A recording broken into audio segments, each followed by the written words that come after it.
Okay. أعوذ بالله من الشيطان الرجيم. بسم الله الرحمن الرحيم. Okay. I purposely didn't pick up Al-Mizan as our discussion.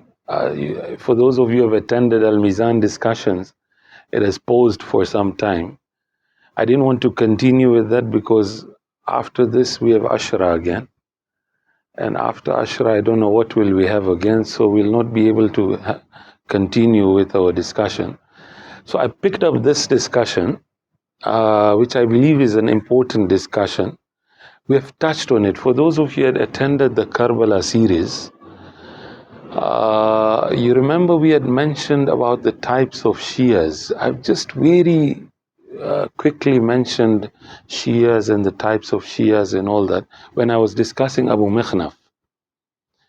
You see, one of the accusations which come to Abu Mikhnaf, who is the narrator of the Karbala event, he's the sole narrator basically, what we have at the moment. We have other narrators, but the main event details major comes from him. So the accusation which is towards him that he's a Shia, and that is why we refute his report.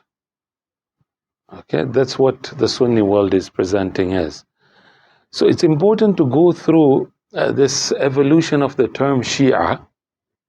Okay, how did it evolve with time?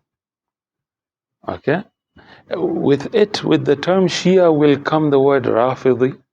So Rafidi has a positive connotation to it and has a negative connotation to it. Okay, we will just be discussing historically. We will not be getting into those nitty-gritty details. Okay, then we'll be discussing a bit about ghulu also. So again, ghulu in its positive sense, you have been hearing all this time the negative part of it. So when we come to define Shias, you will notice that some Shias are defined as ghalis, where they don't have any ghulu in them, but they're defined as ghalis. Okay, because the other guy on the other side perceived them to be a ghali. Yeah? So it's a very important thing, as it will help us also when we get into Sunni Hadith. You will realize that so many narrators, especially from Kufa, many have been weakened and have made to be weak just because they were Shia. Now, who is a Shia? Inshallah, we go through. Now, before we get into that, again, as a introduction, I would like to mention that both Shias and Sunnis, if you go to Shia world, in the scholarly world, you will notice Shia scholars mentioning that Shi'ism started at the time of the Prophet, not even after the Prophet, at the time of the... So for example, they'll quote those riwayats, Ya Ali anta wa shi'atuka fil Jannah, okay? Now, the Shias will try and prove that Shi'ism started at the time of the Prophet. The Sunnis also, for example, Imam Al-Ghazali, he tries to prove Ahlus Sunnah is a terminology the Prophet invented. Okay, so at the time of the Prophet this started altogether.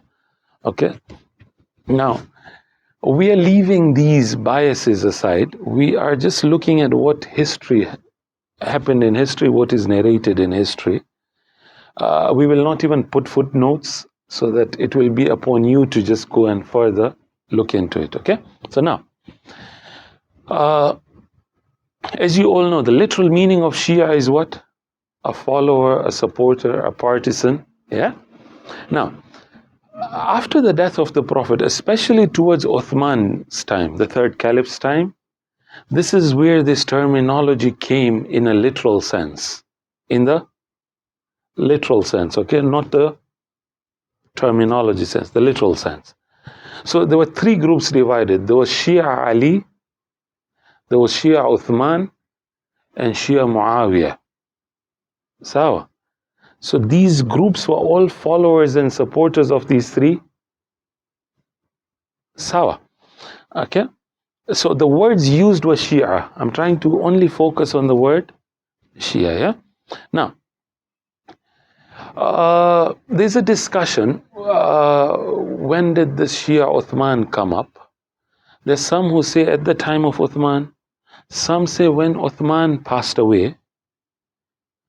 Some people in Egypt started being supporters of the third caliph, yeah?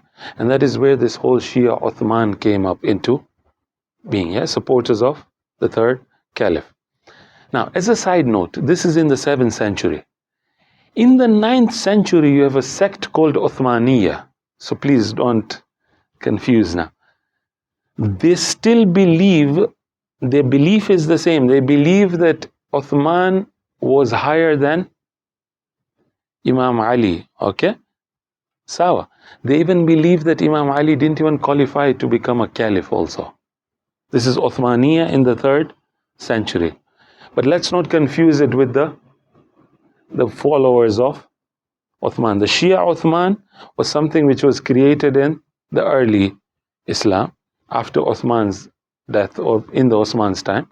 This is in the 3rd century, okay? Now, so, in this period now, so we have this period of Uthman and going further now, we have two groups we see who have the labels as Shia. Okay, they might not be Shia as we call them today. They are called Shia. The first one is what? The first group was those who considered Imam Ali as a legitimate Khalifa over Uthman. Over Uthman, not over Ali, okay? Not over Abu Bakr, and I'll come and discuss what was the perception. Sawa. So they supported Imam Ali over Uthman, and they were titled as Shia. Okay, this was one group. The second group which came up at this time also, those who claimed that Imam Ali had the right to Khilafah, but he wasn't given the Khilafah. But notice the difference is this, that they supported the early caliphs and they supported Uthman also. The distinction is here. They believed Imam Ali is the rightful caliph. But because the Imam also sat silent, and rather Imam helped also and advised, so they also participated very fully. Okay, we have followers of Imam Ali who became governors at the time of Umar also. Okay, very clearly we have people being sent as governors. Sawa, they really helped so these were the two Shias at this period. They were known as Shia, okay? Now, so you notice it's still remaining political. It's nothing to do with religious issues. It's more of who is becoming a caliph and who is becoming the political caliph. So Sheikh Rasul Ja'fariyan has written a good book. If you guys have time, it's a very small booklet, Shi'ism and its types during the early centuries. That's what he calls it. It's there on Al-Islam also. He has discussed these types of Shi'ism. He very clearly mentions that we don't know when did the term Shia come in to mean as beliefs. Please make the difference. You have political Shias which we are not discussing. We don't know when is the actual time when the Shia came in as a Shia group of believers with their aqaid and with their beliefs. This is very important. Now, we all claim, Shias claim they went to the Prophet, they go in the time of the Prophet. Sunnis claim they go. But historically and academically, we don't have the exact time when the Shia movement started as a... So he gives a probability. One probability he gives is Sulaiman bin Surad al-Khuzai, one of the heads of Tawwabin, one of the people who wrote letters to Imam Hussein alayhi salam also. When Imam Hassan passed away, he writes a letter of condolence to Imam Hussein. In that he mentions this. He says, مَا أَعْظَمُ مَا أُصِيبَ بِهِ هَذِهِ الْأُمَّةِ عَامَّةً وَأَنْتَ وَهَذِهِ الشِّيعَةِ خَاصَّةً. Okay, a great calamity has befallen the Ummah, and you, the Imam, the third Imam, and the Shia. Now again, is he referring to, this is in the people of Kufa at that time, yeah? When he's writing a letter to who? Imam Hussein. Is it still a belief or it's a political inclination? There's not much. And that's why Sheikh Rasul Jafarian says perhaps. It's a probability. It's not a guarantee. Sawa.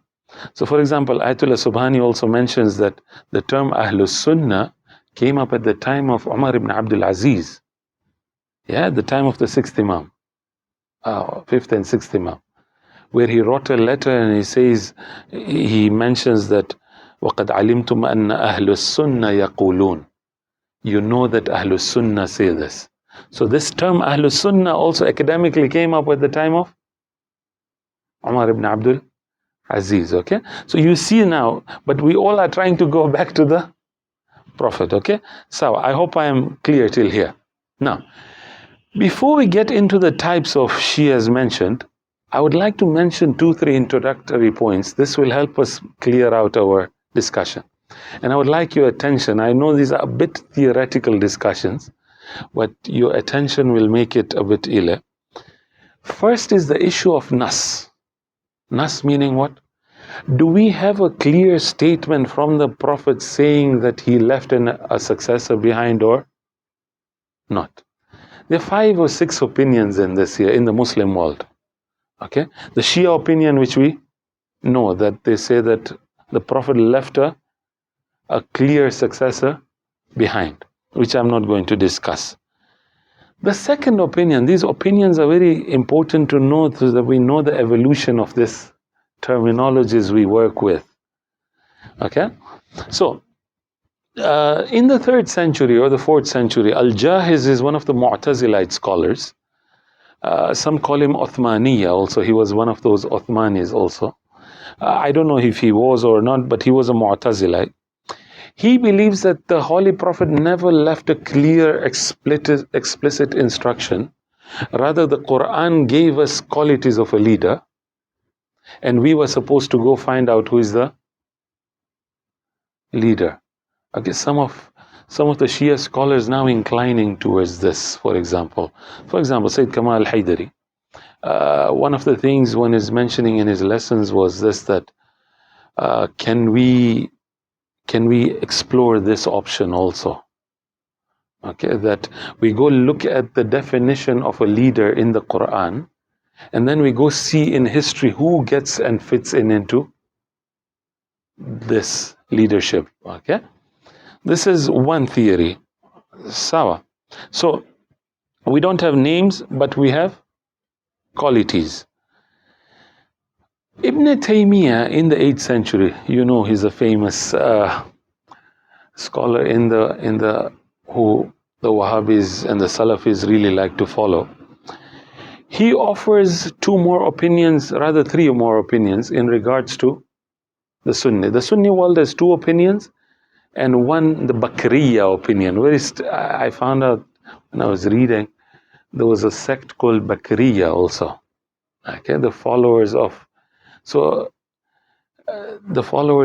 Bakr, those who believe that there was clear, explicit instruction from the Prophet that Abu Bakr should be the successor. Now, I don't believe they are there anymore, but he mentions it in his book, Minhaj al-Sunnah, yeah?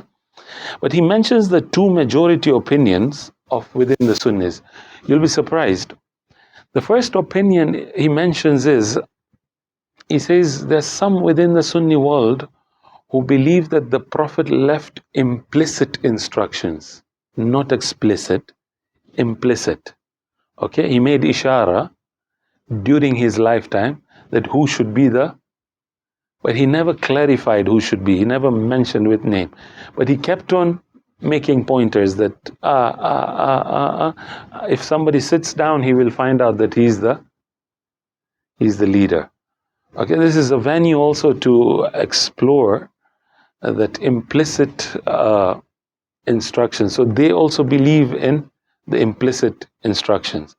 And then he says the other part of the Sunnis believe that no, it was Shura. It was the people who were supposed to decide.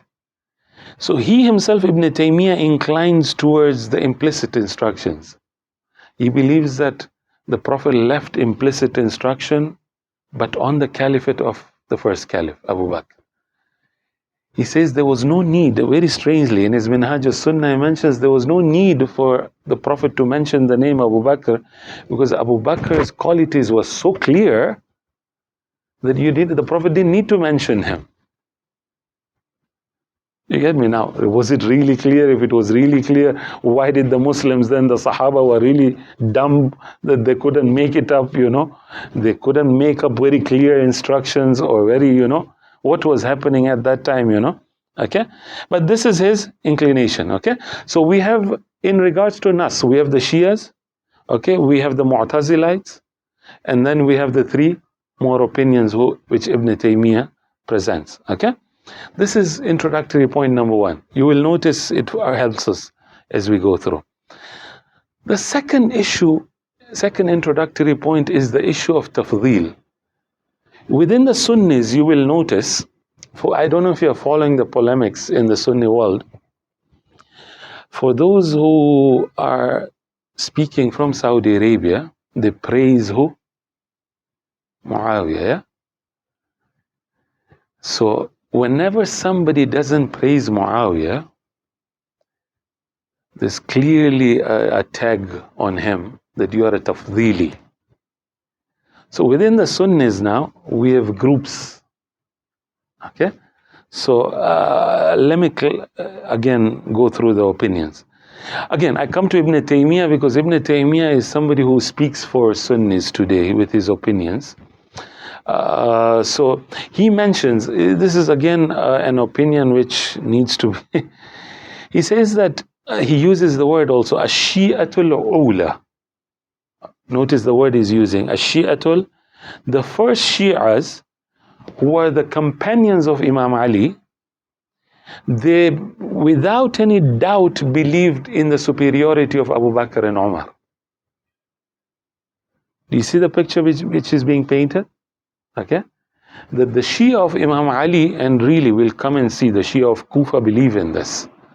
Okay, without doubt he says that the Shia of Imam Ali at that time used to believe in the superiority of Abu Bakr and Umar, the first and the second caliph. When it comes to the third caliph, there's a difference of opinion. Some incline this way, some incline this way. Now he himself, being a Sunni, which again a lot of Sunnis believe, again it's a discussion, but they believe that Abu Bakr is the best, then there's Umar, then there's Uthman, and then Imam Ali, they keep hanging. Inshallah we'll see. Some have kept hanging also. Okay, some come and put him into the calculation also. But this is the list they go through. So were really all the Shias like that or not? Okay, so this is Ibn Taymiyyah's opinion. Now, you come to the different historical issues which have happened, and again, we are told the people who invited Imam Hussein were who? Were Shias, yeah? Shias invited, like it's really, in history we are told that Shias invited Imam Hussein to Kufa. Now look at the beliefs of the Shias of Kufa.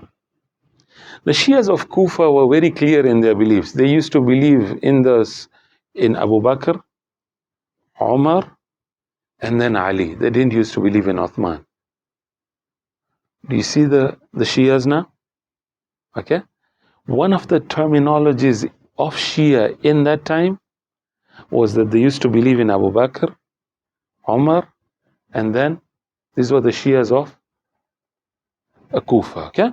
Now, as a side point, just so that you understand what's happening,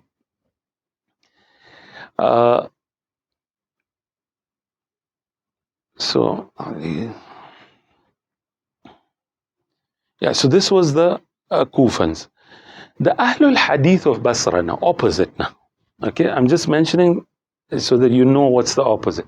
So the people of Kufa used to believe legitimacy of the first, second, and the fourth. The third, they didn't used to consider him as legitimate. The Ahlul Hadith of Basra, they used to prefer Uthman over Imam Ali. Rather, so that is how they used to do. First, second, third, fourth, and then the Sahaba who participated in the Shura. So that's how they go with. Okay, these are the best of the Ummah. Okay, these are the people of Basra. Now come to Baghdad now. Okay, when you come to Baghdad, you realize that they didn't even accept Imam Ali as a legitimate caliph also. So they don't even consider him anymore a legitimate caliph at all, you know. So, for example, they say that يَزْعَمُونَ أَنَّ وِلَايَتَهُ كَانَتْ fitna. The reason which Ibn Taymiyyah also keeps on repeating, says the reason we don't accept Imam Ali's caliphate was because his whole caliphate was full of fitna. 4.5 years was what? Battles, battles, battles, battles, battles. And if you look at Ibn Taymiyyah and his Minhaj al-Sunnah also, he keeps on saying Imam Ali was not a successful leader. Why? Because every time there were fights going on in his... Now we are not answering, we're just mentioning what's happening in history, okay? Our purpose is to just describe, otherwise these all require discussion. So, now, and then comes Ahmad bin Hanbal. Now this is very interesting. When you're discussing with anybody, Ahmad bin Hanbal, Imam Ahmad bin Hanbal comes in the 3rd century in Baghdad, okay? Now he becomes a moderate Sunni voice. Okay.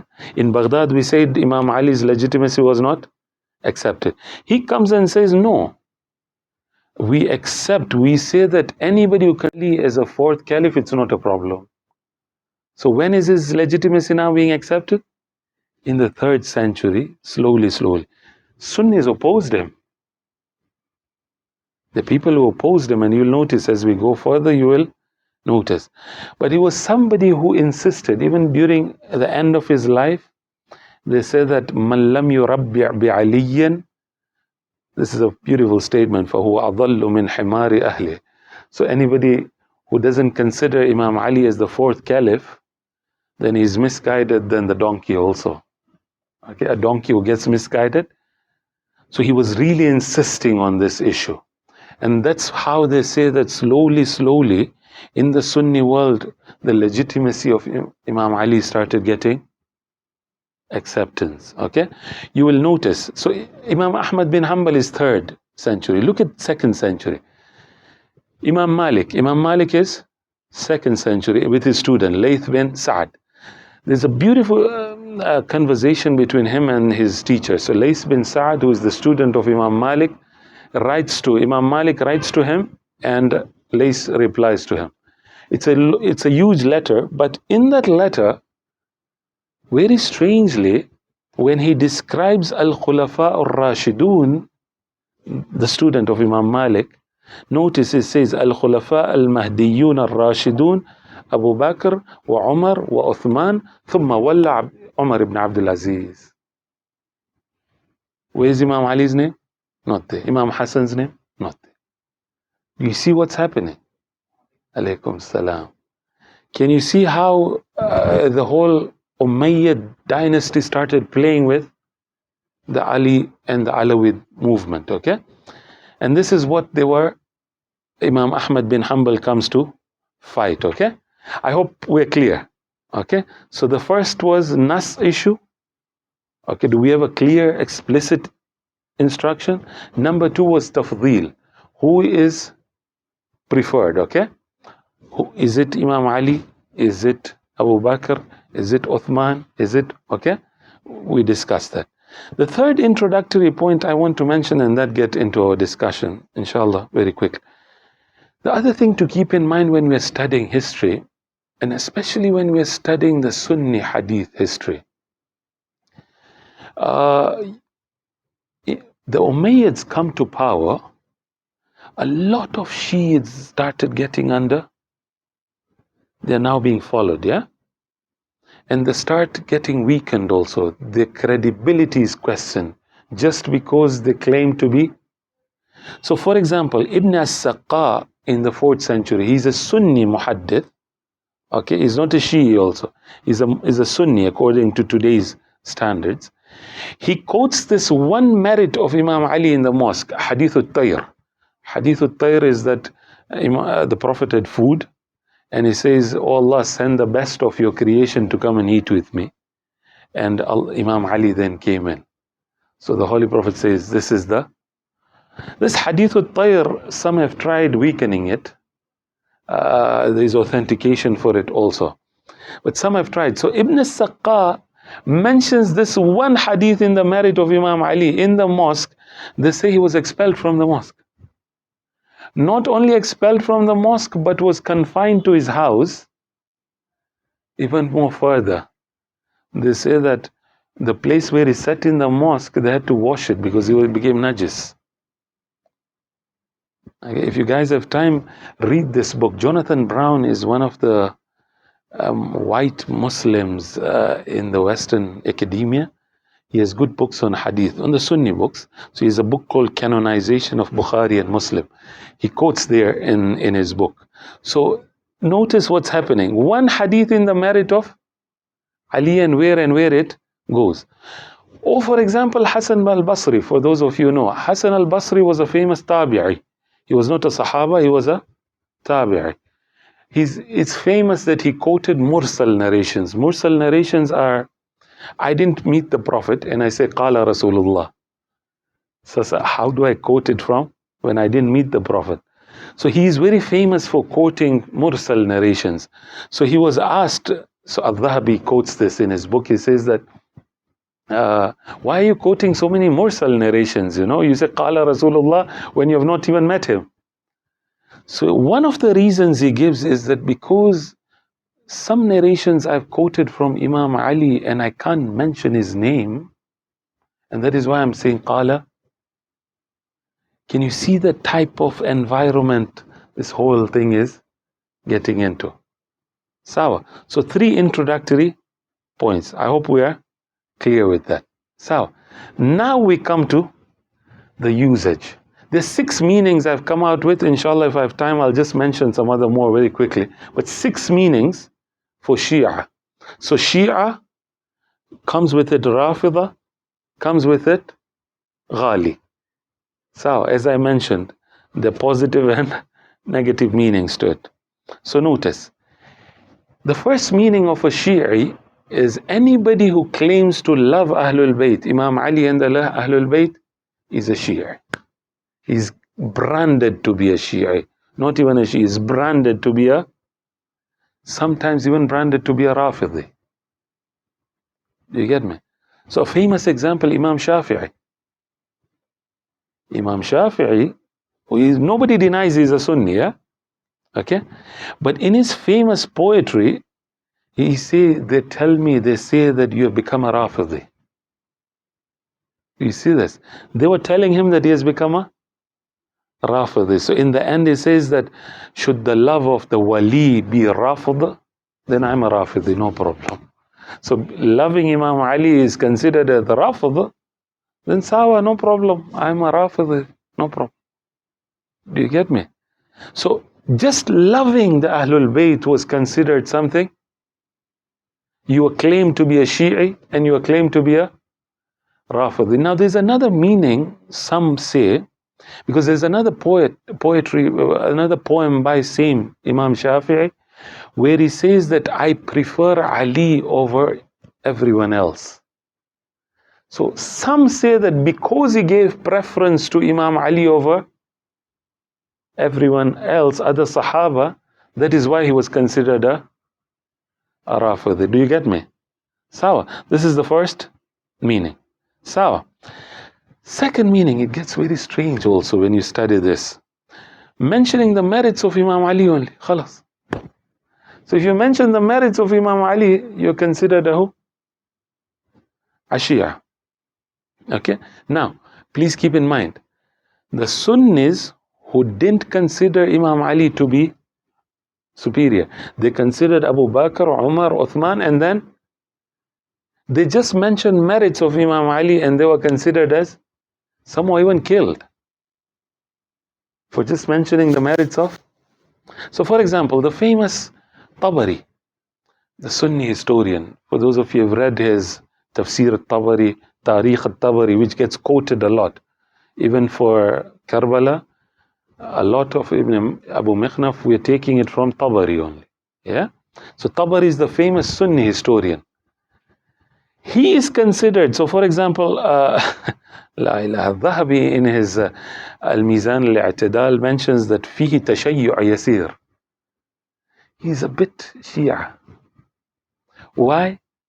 Because there was a lot of movement going on to disprove Hadith Ghadir at his time.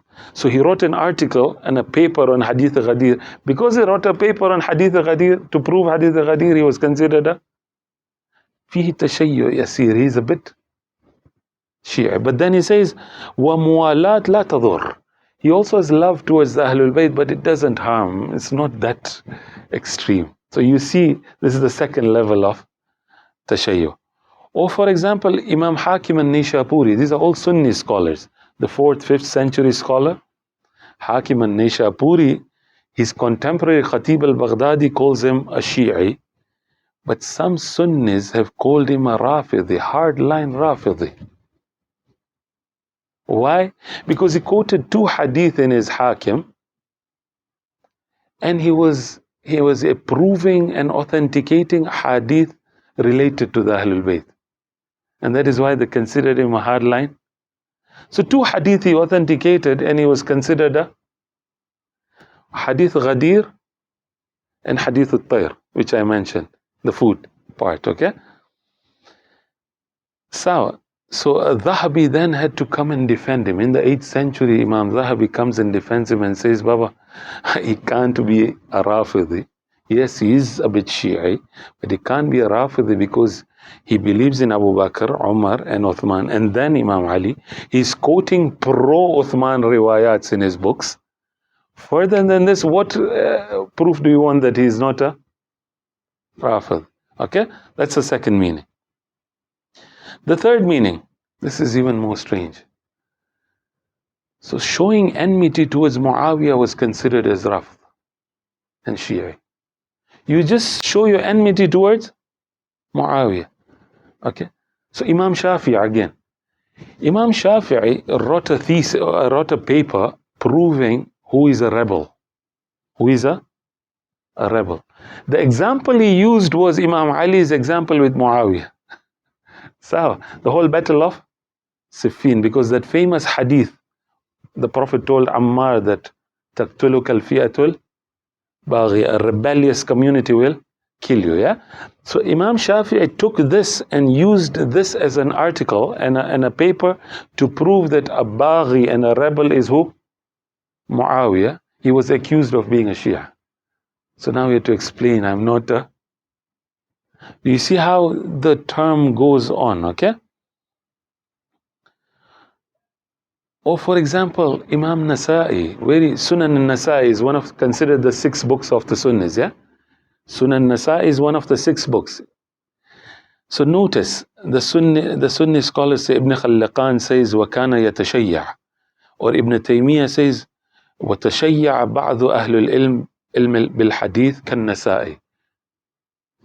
Some Sunni scholars of Hadith have become Shia. Like who? Like Imam Nasa'i.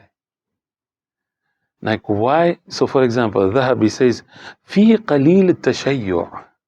He's a bit inclined towards Shi'ism. Why? Because he doesn't hate Muawiyyah and Amr ibn As. He doesn't love them, he hates them. Sorry. He hates Muawiyyah and Amr ibn As, that's why he is a... And then they go on further, Wallah yusamihu, Allah forgive him for hating. Do you see that? Okay, this is a third definition. I hope I'm not going very quickly. Fourth meaning of Shi'ism, preference of Imam Ali over Uthman. We mentioned the people of Kufa. The people of Kufa were giving preference to Imam Ali over, and that's why they were considered as... So there's an interesting Rawi in the Sunni world. They consider him weak also. Ibrahim bin Abdul Aziz ibn Dhahhak. Okay, if you look at the Sunni books of Rijal, he's mentioned. So for example, Dhahabi mentions him in his Mizan al-I'tidal. What was happening is one day they were sitting and they were talking about the fada'il and the merits of Abu Bakr and Umar. And then this guy, Ibrahim, says and turns back and says, Biman nabda' bi Uthman or Ali? Says, who should we start now? The third should be Ali's merits or should be Uthman's merits? This question, this question that whose merits should we start with? The riwayah says, Wallahi Rafidhi. فَتَرَكُوا حَدِيثَهُ. They left his hadith altogether. Just that he questioned that whose fada'il and whose merit should we mention first? Uthman's or? Do you see this? So any preference you give to Uthman over, if you give to Imam Ali over Uthman, any slight, you're considered as a either Rafidi or a Shi'i. Okay? This is number 5. Number 4. Number 5, you speak bad. Now, the words used in the riwayat, in the books is yashtum, shatm. I don't know. Does it mean bad words? Does it mean criticism? I don't know. How does it go further? But those who spoke against the Sahaba, and especially Uthman, they were also considered as Shia and Rafidi. Okay? So for example, we have again another narrator in the Sunni books, Abu Israel al-Mulla'i or al-Mala'i al-Abasi.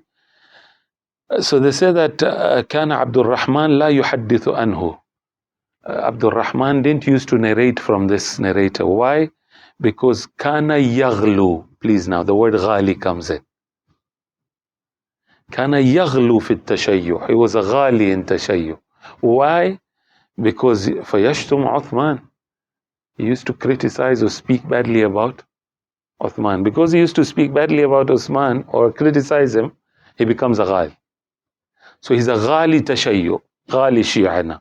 Can you see that? We are not talking about the Shia ghalis of what you have discussed, what you have been hearing. We are talking about accusations only. Okay?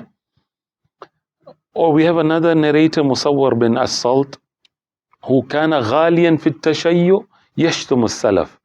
He was a ghali in his Shi'ism because he used to speak bad about the Sahaba. So he either used to criticize them or used to speak about them, and he becomes a ghali in Shi'ism. Okay? This is number 5. And number 6, you give preference to Imam Ali over all. So over Abu Bakr, over Umar, over Uthman, this is what we do today. We are all Rafidi and we are all ghali in their views. Okay?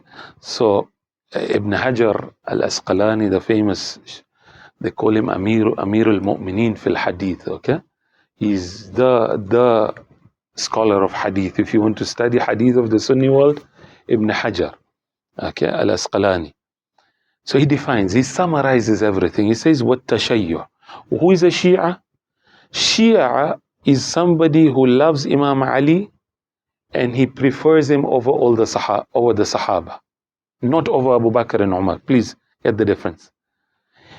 He loves Imam Ali and he prefers him over the Sahaba. What if he prefers them over Abu Bakr and Ali? Says, فَهُوَ غَالٍ فِي تَشَيُّعِهِ. So me and you are all, we're all ghalis. You see, no, he says, وَيُطْلَقْ عَلَيْهِ رَافِضِي. They're also Rafidis also. And that is why they call us Rafidi also, because we do this, yeah? And then he goes and adds another further. He says, an extreme in ghulu is somebody who believes in raj'ah. So anybody believes in raj'ah, he becomes extreme in his ghulu also. So ghulu also has stages now. Sawa. Now, very strangely, and I finish, we have some Sahaba, very famous Sahaba, who gave preference of Imam Ali over all, or even over Abu Bakr and Umar also. So will we call them ghali also? Will we call them Rafidi also? What happens? Because the whole ruling is that adalatu Sahaba, yeah, all the Sahaba are udul, they're just. Now what happens here? So Imam Ibn Abdul Barr, another famous scholar in the Sunni world, in his Al-Isti'ab, he says that Salman, Abu Dhar, Miqdad, Khabbab, Jabir, Abu Sa'id al-Khudri, Zayd ibn Arqam, they used to consider Ali better than all. What happens? Sawa. And finally, another Sahabi's example, Abu Tufail. Again, Abu Tufail is another Sahabi which you will find him even in the Sunni books. The narrations are there in the Sunni books also. So for example, Imam Ibn Abdul Barr says that, now notice the definition. And this is what I would like you to go research. Who were the previous Shias? Were they Shias like today? Or no, their Shias were different from what we have today. He says, Ibn Tufail وَكَانَ مُتَشَيِّعًا فِي عَلِيًّا وَيُفَضِّلُهُ. Okay? Ibn Tufail was a Shi'i, and he used to consider Imam Ali the better of all. But look at now, it goes on. وَيُثْنِي عَلَى الشَّيْخَيْنِ أَبِي بَكْرَ وَعُمَرَ. And he used to praise Abu Bakr and Umar. You get me? Okay? What about Uthman, who says, وَيَتَرَحَّمْ عَلَى Uthman? He used to pray for Uthman also. Now, this definition needs to be worked upon. Is this a real definition? Not a real definition? Okay? Were the Shias majority like this at that time? So with time, the definition of Shi'ism has changed. What has happened in history? I leave it on to you, because I just thought I'll bring it up, make your brain a bit go up and down, go find out now, where do you stand as a Shia? And then find out really what happens, yeah? So, hope it made sense. I hope there was not much any questions. So look at just very quickly, Sheikh Rasul Ja'fariyan, in his that booklet, he uses other words also. So for example, he quotes Al-Dhahabi from his Mizan al-I'tidal. He quotes these narrators. He says, Ubaidullah ibn Abi Musa, Ubaidullah ibn Musa, he was Bukhari's teachers, but he says, Shia mutaharriqa. He was a fierce Shi'i. One definition of Shi'i. Adi ibn Thabit, he was a Shi'i mufrit, Rafidiyun ghali. Okay, he was an extreme Shi'i, and not a Rafidi only, and a ghali too. Okay? Ala bin Abi al-Abbas, Shia ghali. Ali ibn Thabit al-Jazari, he was one of those confirmed Shi'is, but does not go to extremes. So, then Ali ibn Musa Simsar, he had leanings towards Tashayyu. So he was a bit, you saw where we say, fi Tashayyu, you know, a bit of Tashayyu in him. Ali ibn Hashim ibn Buraid, he was kana mufritan, he was extreme in his Shia leanings. Can you see the types of Shi'ism coming in? Okay, these are all different terminologies which have come in for Shias. Okay, now where do we fit in? We have to go find out. So, thank you for watching. Please consider subscribing. Also click the bell icon and choose the all option to get notified for upcoming videos automatically.